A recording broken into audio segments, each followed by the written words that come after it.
Alhamdulillah wassalatu wassalamu ala sayyidina Rasulillah Sayyidina Muhammad ibn Abdullah wa ala alihi wa sahbihi wa man wala wa la hawla wa la quwata illa billah wa ma taufiqi illa billah alaihi tawakkaltu wa ilaihi unib wa hasbunallahu wa ni'mal wakil ni'mal maula wa ni'mal nasir.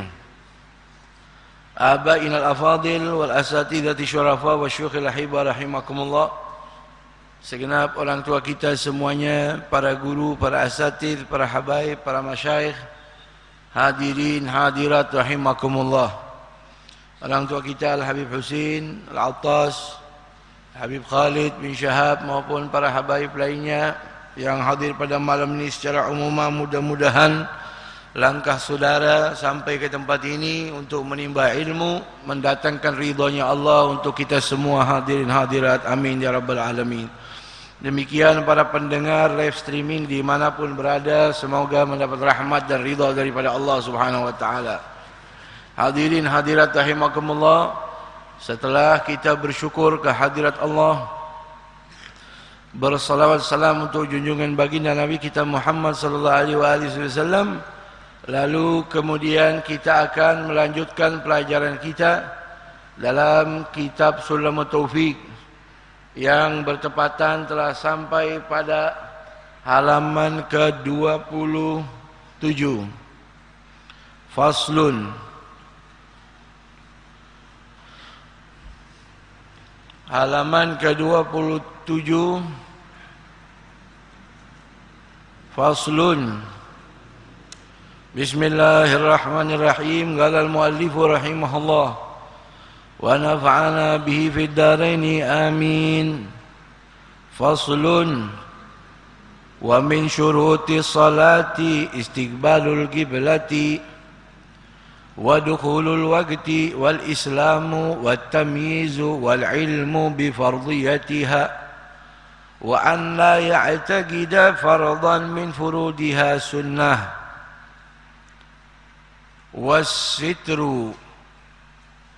was-satru bima yasturu bihi launul basharati li jami'i badanil hurrati illa al-wajha wal kaffaini was-satru ma baina surrati wal rukbati lidh-dhakari wal amati min kullil jawanibi lal asfal.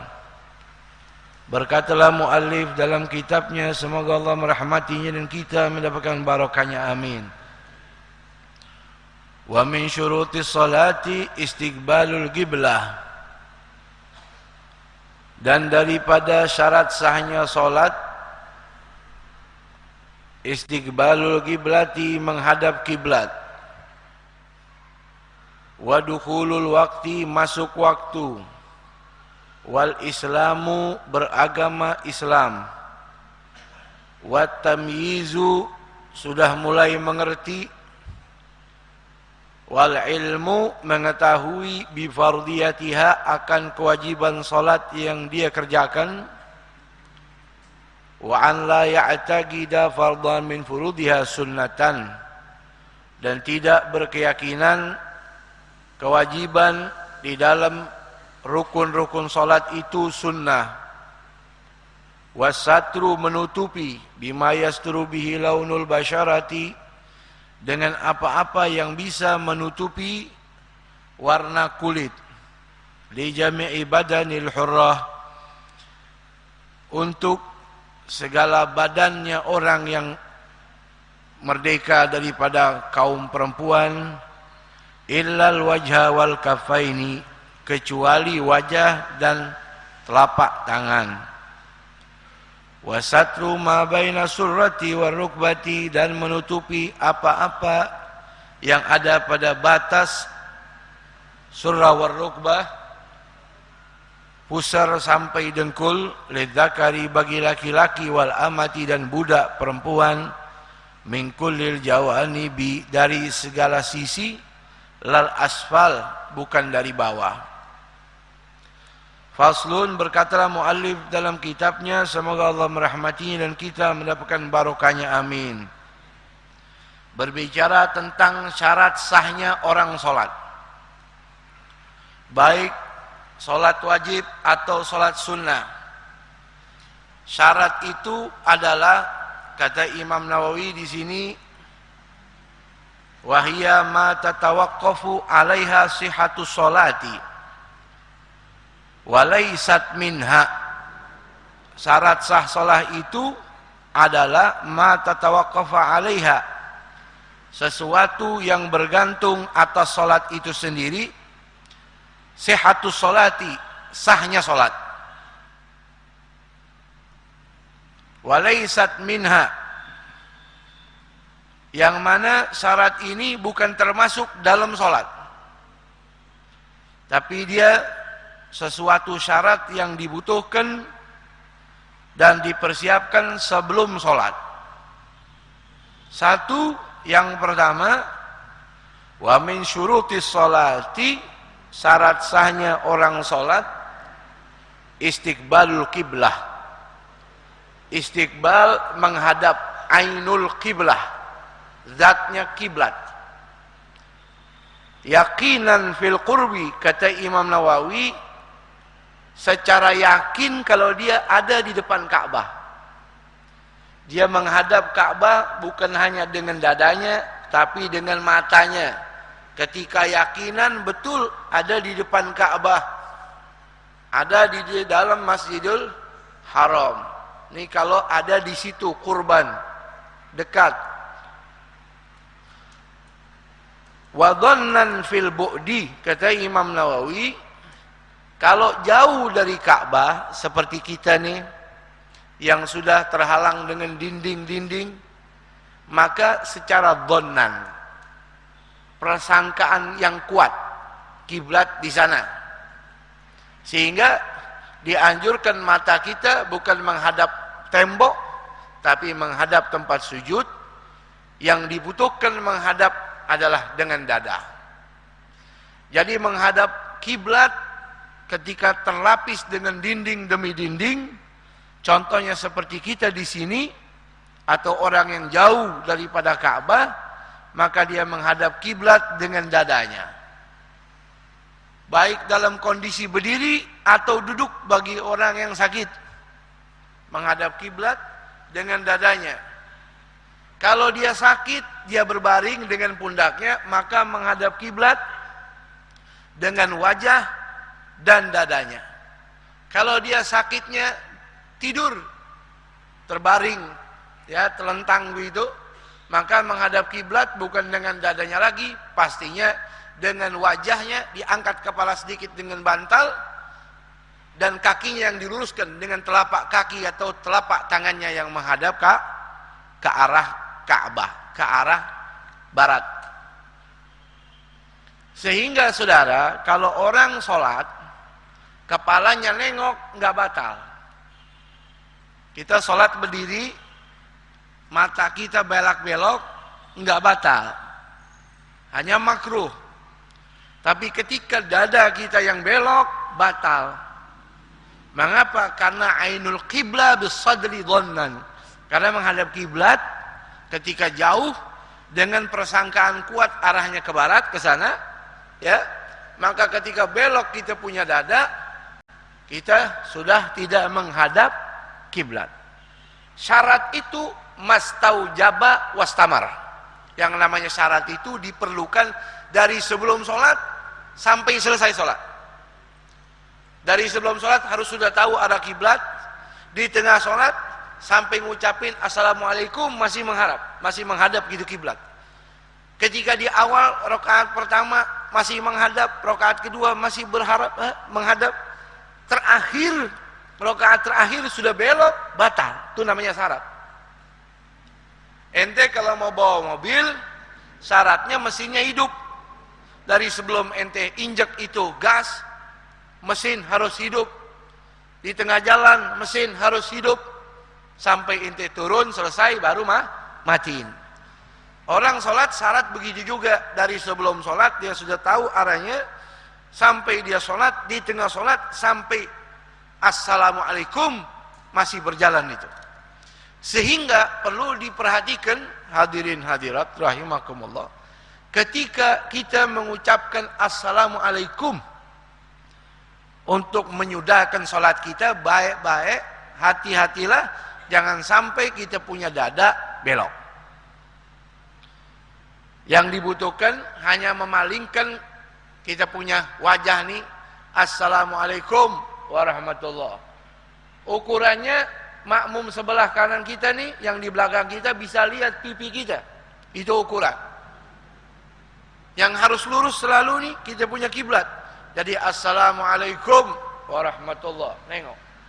Assalamualaikum warahmatullah. Kalau sholatnya jenazah, Assalamualaikum warahmatullahi wabarakatuh. Assalamualaikum warahmatullahi wabarakatuh. Kalau sudah kita punya dada belok, Assalamualaikum warahmatullahi. Anda ini belok. Ukurannya lebih dari 25 derajat. Kalau orang sholat, arah kiblatnya agak belok ke kanan, agak belok ke kiri, sebagaimana di negeri kita ini makmur begitu, sehingga ada fatwa MUI yang mengatakannya lebih miring 25 derajat karena pergesekan bumi gara-gara gempa inan itu, ya monggo silakan, tapi jangan berlebihan. Jangan berlebihan. Kalau Anda sholat berjamaah, Anda lihat imam Anda tidak belok ke kanan, Anda nggak usah belok. Karena dijadikan imam, ju'ilal imamul yu'tamma bih. Jadikan imam untuk diikutin. Kalau imam Anda tidak agak belok ke kanan, ya, dia tidak, dia lurus, ente belok, ente lebih jago dari imam. Kita tidak boleh mengatakan sholatnya seseorang tidak sah. Karena urusan sah atau tidak, secara hakiki hanya Allah yang tahu. Tetapi secara syariat ada batasan-batasan. Kalau orang saudara tidak menghadap kiblat karena jauh dengan kiblat, dia agak belok ke kanan, agak belok ke kiri, sah-sah saja. Sah-sah saja. Yang penting jangan berlebihan. Ya. Dan jangan dijadikan suatu persoalan. Ini masjid harus belok, kiblatnya harus belok, harus dihancurkan. Ya jangan. Karena Nabi kita Muhammad sallallahu alaihi wasallam, beliau belum pernah menyampaikan arah kiblat akan berubah, nggak pernah. Nabi orang yang paling paham. Tapi Nabi tidak pernah nanti akan datang di akhir zaman umat saya pada bingung. Gara-gara Ka'bahnya belok. Gara-gara bumi bergeser. Nggak pernah Nabi bilang begitu. Ini hanya ijtihad orang akhir zaman yang boleh kita menghargai, ya, tanpa harus menodai garis-garis batasan syariat yang sudah ditentukan oleh baginda Nabi kita Muhammad SAW. Jadi boleh-boleh aja. Nanti agak belok ke kanan, silahkan. Agak belok ke kiri, silahkan. Karena kita kalau udah bicara dhannan, yang dicari arah kiblat, bukan Ka'bahnya, bukan Ainul Ka'bah. Kalau di depan Ainul Ka'bah, tapi kalau dhannan jihatul Ka'bah, arah ke Ka'bah itu. Kalau orang arah ke Ka'bah nggak mungkin persis, betul. Sehingga mungkin agak miring ke kanan, agak miring ke kiri. Fa inna tuwallu fa thamma wajhullah. Kata Allah dalam Quran, dimanapun kalian berhadap, yang dituju kepada Allah arah kiblatnya, ya dhannan itu tadi. Agak belok ke kanan, agak belok ke kiri, cuman jangan berlebihan. Ya sudah, masjidnya nggak dihancurin, lalu sejadahnya dirubah, ya silahkan, tapi jangan berlebihan. Betul, jangan berlebihan. Karena ulama-ulama kita zaman dahulu seperti Mufti Jakarta Habib Utsman bin Yahya atau para ulama lainnya nggak pernah, ya, macam-macam sampai belok-belok ke arah Ka'bah ini, geser kanan, geser kiri, ya. Memang Ka'bah berubah-ubah kan enggak, kecuali Ka'bah itu berdiri di atas panggung, geser kanan, geser kiri, kan Ka'bahnya enggak berubah, mustaqil, menetap dia. Jadi disebut di sini yaqinan fil qurbi wa dhannan fil bu'di, secara dekat maka yakin dengan menghadap ke Ka'bahnya, wa dhannan dan persangkaan kuat fil bu'di ketika jauh ai bi jami'i ardil badani fi qiyami wal qu'udi la bil wajhi wala bil yad wala bil rijli, tidak dengan wajah, makanya dianjurkan menundukkan kepala, wala bil yadi, tidak juga dengan tangan sindakep, tapi dianjurkan ketika takbir mengarah ke Ka'bah, Allahu Akbar. Ya, ketika tahiyat arah ke Ka'bah, arah ke kiblat, tapi agak ditundukkan. Ya, tapi intinya takbir tangannya disunahkan agak direnggangkan antara kuping dan pundak, Allahu Akbar. Dan jangan juga berlebihan. Terlalu begini ya, ini sesuatu yang memaksakan, dilihatnya juga nggak enak. Memang nggak dosa, karena raf'ul yadain hukumnya sunnah. Cuman waspadalah Anda ketika Anda tafrid fi kulli syai', berlebihan dalam segala sesuatu, salah Anda. Contohnya, sebagian ulama qaul mengatakan Allahu Akbar, ini tangan sekali gerak, tangan kiri sekali gerak, udah dua, satu, dua, berbarengan. Yang membatalkan sholat 3 kali bergerak berturut-turut. Kalau sekali, 2 kali, 1000 kali begitu nggak batal. Tapi ketika berturut-turut 3 kali batal. Sehingga kalau Anda takbir Allahu Akbar, usahain kepala Anda jangan ikut. Allahu Akbar. Udah lempeng begitu, mau nunduk dari awal silakan. Ketika mana Anda bergerak 3 kali berturut-turut, tangan kanan, tangan kiri, lalu kepala ikut gerak, takutnya 3 kali berturut-turut Allahu Akbar. Nah, ini qil, ada sebagian ulama mengatakan itu 3 kali bergerak berturut-turut. Jadi lebih baik Anda dari awal sudah nunduk Allahu Akbar. Sehingga saudara, kalau seumpama kita sindakep, ya, sindakep ini bahasa apa? Ya, ketika gini Allahu Akbar, Anda putar-putar, ya silakan, itu silakan, hak Anda. Anda menghadap Allah, bukan menghadap guru, bukan menghadap siapa, menghadap Allah. Tinggal Anda ukur. Ya, Anda ukur. Saya ini bergerak-bergerak begini, ntar jadi 3 harokat mutawaliyat atau tidak, itu aja. Kalau semua Anda yakin, kayak ini udah bergerak-gerak. Nah, jadi ini bisa jadi berapa harokat. Nah, jadi lebih baik apa yang sudah diatur sedemikian rupa oleh ulama syar'i, Anda ikuti. Anda aman. Karena ada dalil yang menguatkan di situ pergerakan tersebut sangat riskan, akan berlebihan daripada 3 harokat. Allahu Akbar, kan enak langsung. Tapi kalau Anda mau posisinya bagaimana, ya silakan. Ya, karena raf'ul yadain hukumnya sunnah dan tidak menjadi suatu hal yang diributkan. Ya,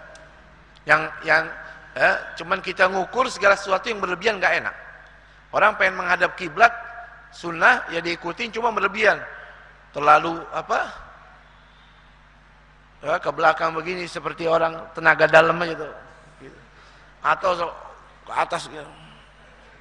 Ya, seperti itu.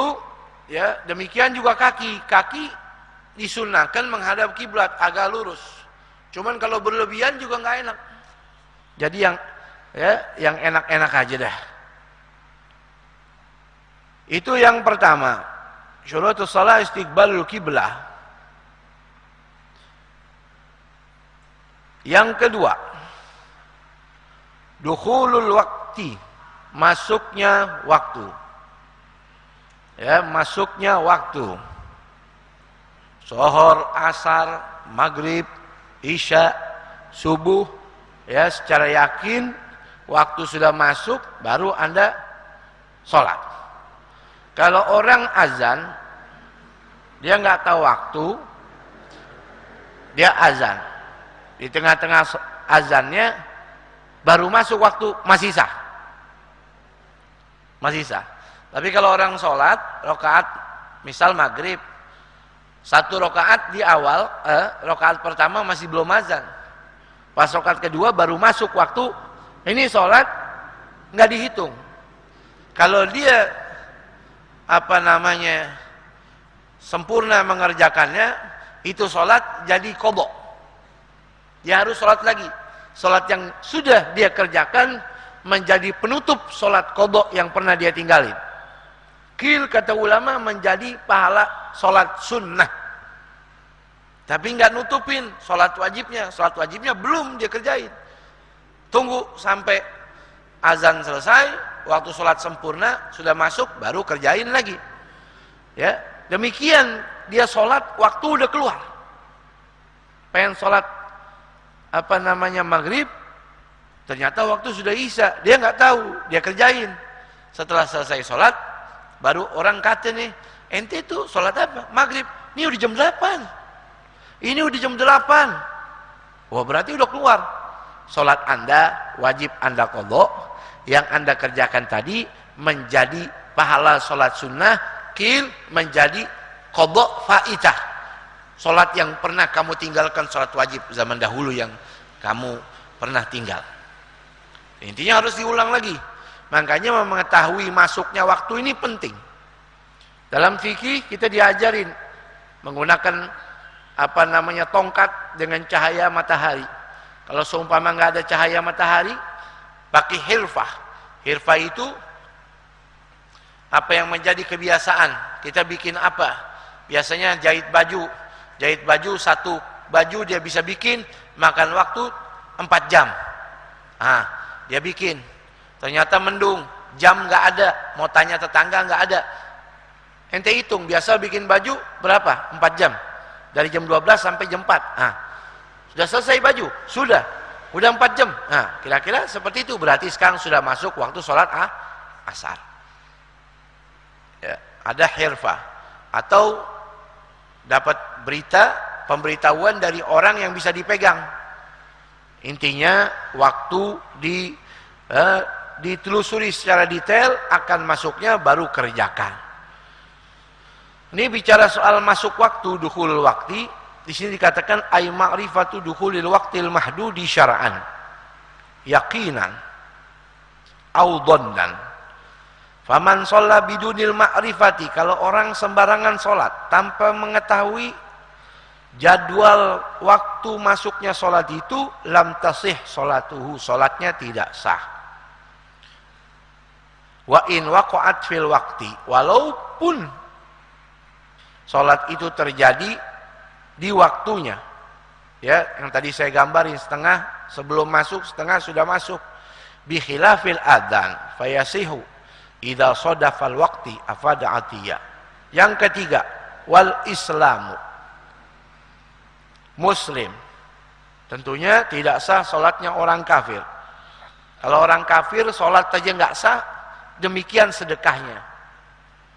Ada orang kafir biasanya suka kasih sedekah, ini ngarep pahala, nggak ada guna. Ada orang agama di luar Islam nih, contohnya suka ngasih kambing kemana, ya, ke tetangganya, atau contohnya tuh keluar Batang, banyak orang-orang di luar Muslim suka kirim kambing ngarep pahala. Ya, sholat aja nggak sah, apalagi sedekah. Ya, urusan nggak sah, ya, karena dia kafir. Tapi kalau diterima itu kambing, silahkan saja. Ya, yang penting dikasih kambingnya hidup-hidup. Kalau dikasih daging kambing nggak boleh. Kenapa? Karena syaratnya hewan yang boleh kita makan, dari sekian syarat-syaratnya diharuskan yang menyembelih Muslim. Ya, sehingga ketika seorang Muslim muktamad, kalau dia potong kambing nggak pakai bacaan pun, dagingnya nggak jadi bangkai. Kenapa? Dia Muslim. Tapi ketika yang potong bukan Muslim, jadi bangkai. Jadi sholat saja tidak sah daripada Muslim, apalagi daripada orang kafir. Ya, apalagi ibadah-ibadah yang lain, kecuali wanita kafirah nikah sama Muslim, Maka dianjurkan sebelum berhubungan badan, dianjurkan ini kafirah mandi hadas besar terlebih dahulu untuk menghalalkan mujamaah dengan suaminya. Ini salah satu dispensasi, walaupun syariat kita mengatakan lebih baik Anda menikahi budak perempuan daripada Anda menikahi wanita kafirah. Yang keempat, syarat yang keempat, wal ilmu bi fardiyatiha.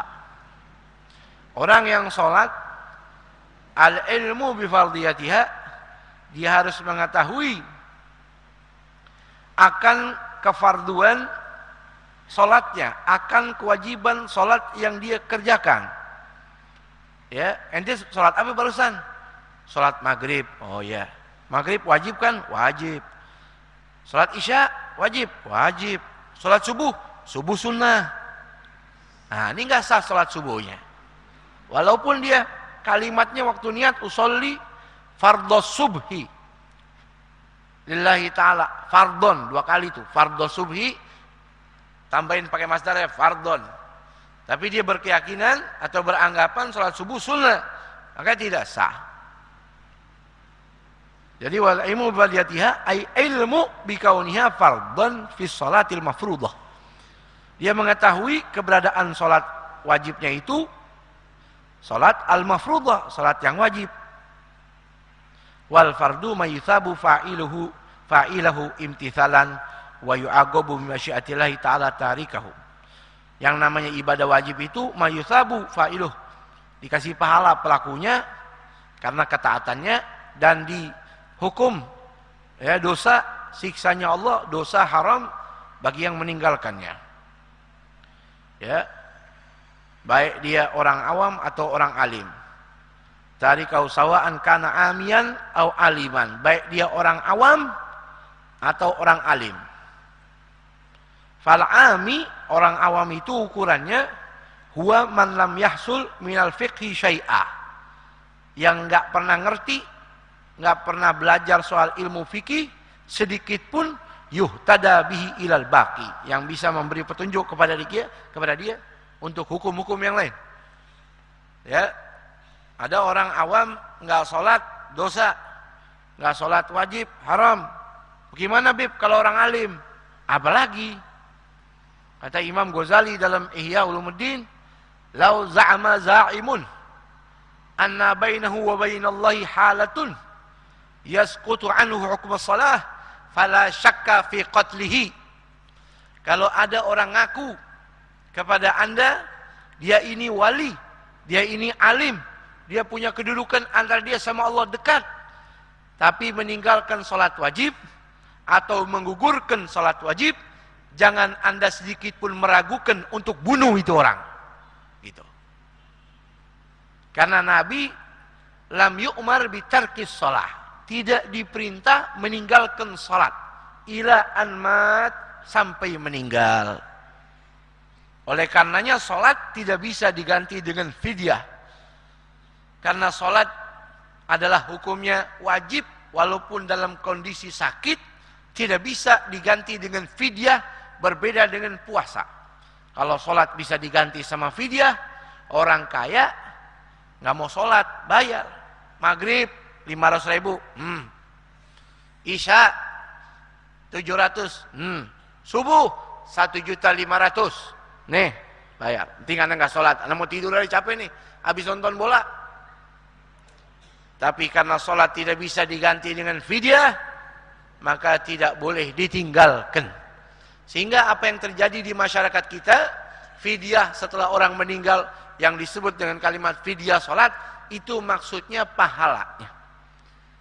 Sedekahnya untuk mayit yang waktu meninggal dunia mungkin pernah meninggalkan sholat sekian banyak, tapi tidak bisa nutup. Oleh karenanya, kalau ada anak mau mengqadha sholat bapaknya yang sudah meninggal, silakan, boleh-boleh saja. Tapi untuk mengganti secara totalitas makna sholat, tidak bisa, karena tidak bisa digugurkan. Sehingga syarat selanjutnya yang kelima, wa an la ya'taqida wa la yadunna fardhan bi ainihi min furudiha ay as-salat sunnatan. Dan tidak boleh orang salat berkeyakinan atau menduga dengan kuat fardhan, salah satu rukun wajib, min furudiha, dari kewajiban-kewajiban rukun wajib dalam salat, sunnah. Ya, seperti Fatihah, seperti ruku, seperti i'tidal, seperti sujud, seperti duduk antara dua sujud, seperti bacaan Fatihah, seperti bacaan tasyahud akhir. Ya, itu semuanya wajib. Ada orang berkeyakinan Fatihah itu hukumnya sunnah, ini tidak sah salat. Ya, sudah diatur pada bab yang sebelumnya tentang furudus shalah, apa yang menjadi rukun salat di dalamnya. Ada rukun qauli, ada rukun fi'li, ada rukun qalbi. Rukun qauli apa tuh? Fatihah, ya, takbiratul ihram, Fatihah, tasyahud, salam. Rukun fi'li, berdiri, apa lagi? Ruku, i'tidal, duduk antara dua sujud, sujud, duduk antara dua sujud, duduk tasyahud akhir. Ada rukun qalbi, niat. Ya, ini semua tidak boleh ditinggalkan, hukumnya wajib. Ketika orang berkeyakinan itu sunnah, jadi masalah nih. Kalau ada orang berkeyakinan rukun sholat itu semuanya wajib, baca surat wajib, Fatihah wajib, apalagi kunut wajib, semuanya wajib, ini masih sah kata ulama. Ada orang berkeyakinan rukun sholat semuanya sunnah, nggak sah. Ada orang setengah-setengah, kayak orang nggak ngaji. Itu orang sholat, baca surat, baca Fatihah, itu semuanya tuh ada yang wajib, ada yang sunnah. Ini masih sah.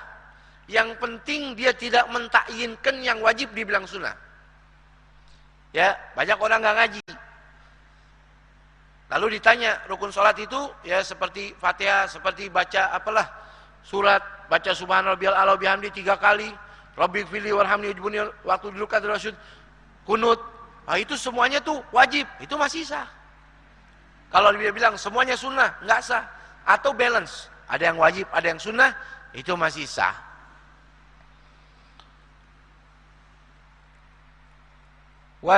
Wasatru bima yasturu bihi launul basyara. Wasatru menutupi aurat walau khalian, walaupun dia lagi sendirian. Ya, kata Habib, orang sholat nutupin aurat, hukumnya wajib. Takut dilihat orang. Ya udah, ana sholat di kamar sendirian tapi telanjang. Boleh nggak tuh? Boleh nggak? Nih mulai nggak nyambung nih. Di sini ungkapannya satu nutupin baju, tubuh dengan pakaian supaya nggak kelihatan, karena aurat ini wajib ditutup, betul? Aurat itu dalam kaidah ma yajibu satruhu wa yuhramun nadharu ilaiha. Aurat itu dalam bahasa artinya an-naqs, sesuatu yang kurang, yang wajib ditutupi, ya, dan haram mata orang lain melihatnya, itu namanya aurat, makanya ditutupin, jangan orang lain lihat. Oke, kita sholat di kamar, nggak ada orang lihat, sholatnya telanjang, sah nggak? Sah nggak? Kan nggak ada orang lihat. Sehingga dikatakan oleh ulama, Imam Nawawi sini menjelaskan walau khalian, walaupun sendirian,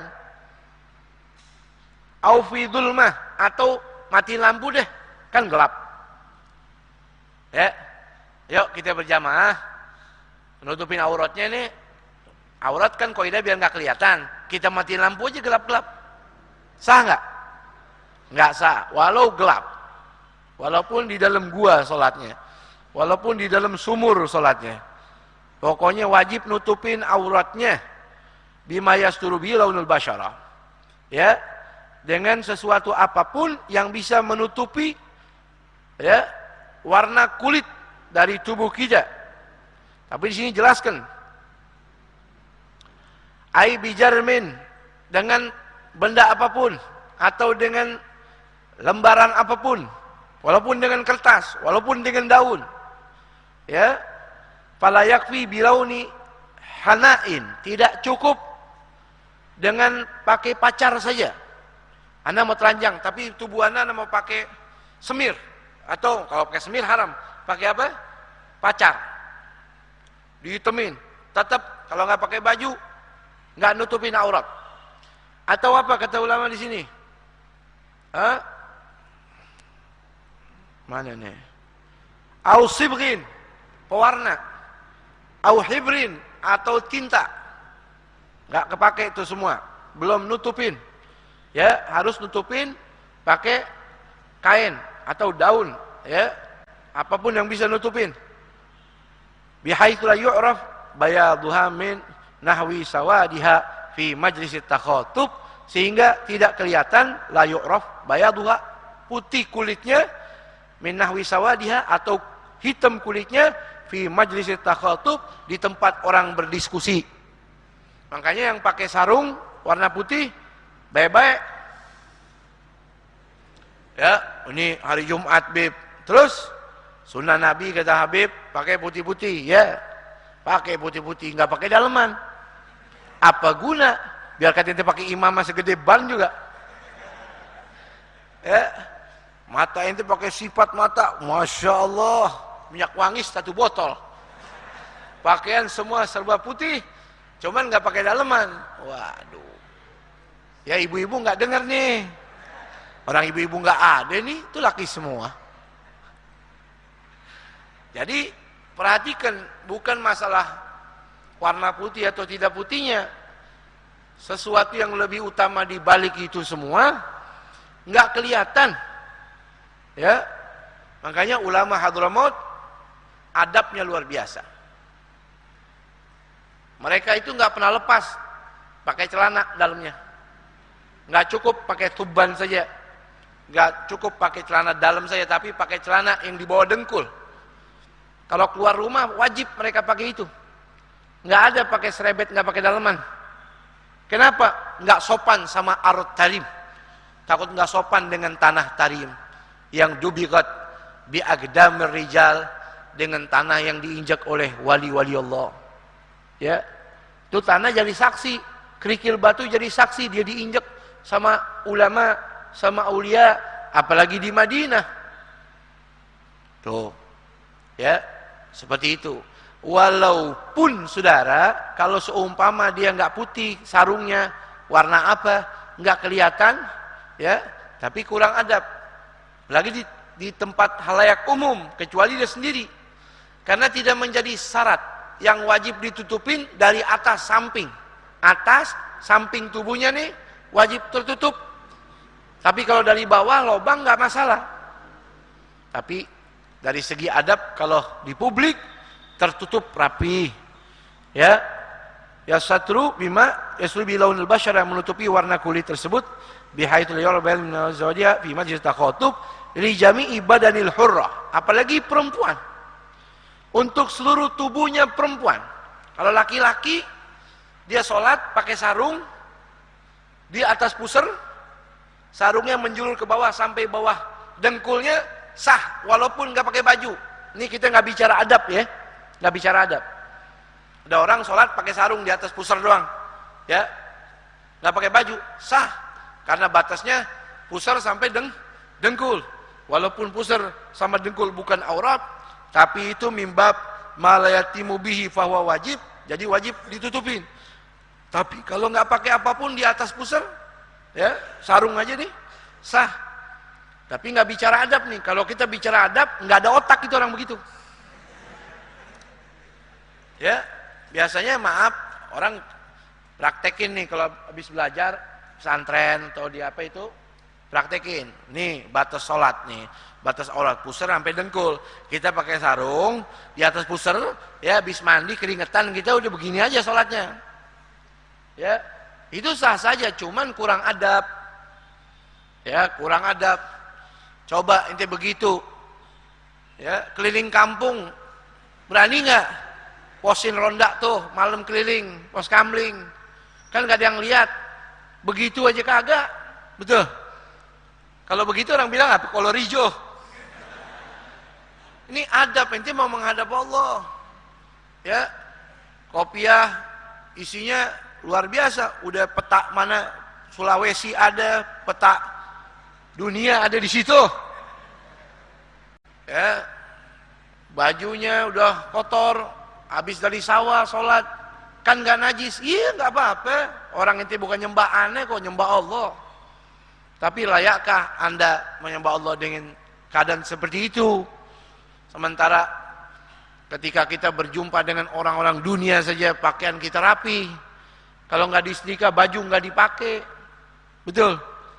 Cuci bajunya pakai pewangi, bajunya disetrika, ya, sepatunya dismir, dasinya dasi kupu-kupu, ya, pakai jas, pakai, wah luar biasa, jasnya 2 juta, celananya 3 juta, gespernya kulit buaya, ya, sepatunya kulit, ya, kulit apa aja, asal jangan kulit orang aja, luar biasa indahnya, ya, minyak wanginya 5 juta, waduh, sholat kaos oblong cap domba, cap soang, udah 5 tahun bolong semua dipakai terus. Ente ukur dong, ukur, ya. Lihat orang pakai baju mahalan dikit, kemahalan. Lihat orang pakai sarung mahal dikit, kemahalan. Ini mau menghadap Allah. Hulu zinatakum inda kulil masajid. Ya, disebut dalam Quran, gunakanlah sesuatu yang indah ketika anda ke masjid, ke rumah Allah, mau menghadap Allah. Menghadap Allah. Ya, ini adab. Tutupin aurat, jangan bolong-bolong dipakai juga. Ya, ingat ya saudara, kita kalau bicara tentang aurat nih, banyak orang kurang perhatian. Kalau kita lagi pergi ke kantor kan pakai celana. Biasanya ketika kita ruku, kita sujud, kebetulan bajunya dimasukin ke celana, itu tertarik saudara. Kelihatan tuh belahan pulau Sumatera tuh. Ya. Mudah-mudahan anda nggak di belakangnya. Itu saudara terbuka aurat. Ketika terbuka aurat dari atas atau dari bawah, dari samping, ini batalin sholat. Sehingga perhatikan, anda ukur, ini bakal kalau saya sujud bakal ketarik, anda pegang, naikin. Ya, ketika anda sujud, kalau anda lepas, bakal kelihatan tuh belahan Sumatera. Sementara anda harus meletakkan telapak tangan anda waktu sujud, hukumnya nih bagaimana? Kata Imam Syarbini, ngikutin pandangan Imam Nawawi dan Imam Rafi'i, lebih baik anda tutupin saja. Tangan anda nggak usah megang tempat sujud, cukup tangan satu. Ya, kata Imam Romli tidak, karena ini waktunya sujud, lepas, letakkan tangan anda di tempat sujud. Kata Imam Ibnu Hajar, anda boleh pilih, dua-duanya wajib. Tutupin aurat wajib, meletakkan tangan waktu sujud wajib, anda pilih. Oleh karena itu yang lebih berhati-hati dari sebelum sholat, kalau celana bolong jangan dipakai. Ya, bolongnya antara pusar sama dengkul, seperti itu. Kalau perempuan seluruh anggota badannya kecuali illal wajha wal kaffaini, kecuali wajah dan telapak tangan. Dohron au batnan ilal ku'ain. Ya, dohron atau batnan ilal ku'ain sampai pergelangan tangan. Wasatru ma baina surati wa rukbati lidzakri wal ama. Adapun bagi laki-laki dan budak perempuan satu ma baina surah wa rukbah, yaitu menutupi antara surah, pusar dan dengkul sampai dengkulnya. Lidzakari wal ama, bagi laki-laki dan budak perempuan. Muncul pertanyaan, budak perempuan ini manusia, kenapa harus dibedakan dengan wanita merdeka? Kalau wanita merdeka dalam sholat seluruh anggota badannya, ya, sampai kecuali wajah dan telapak tangan.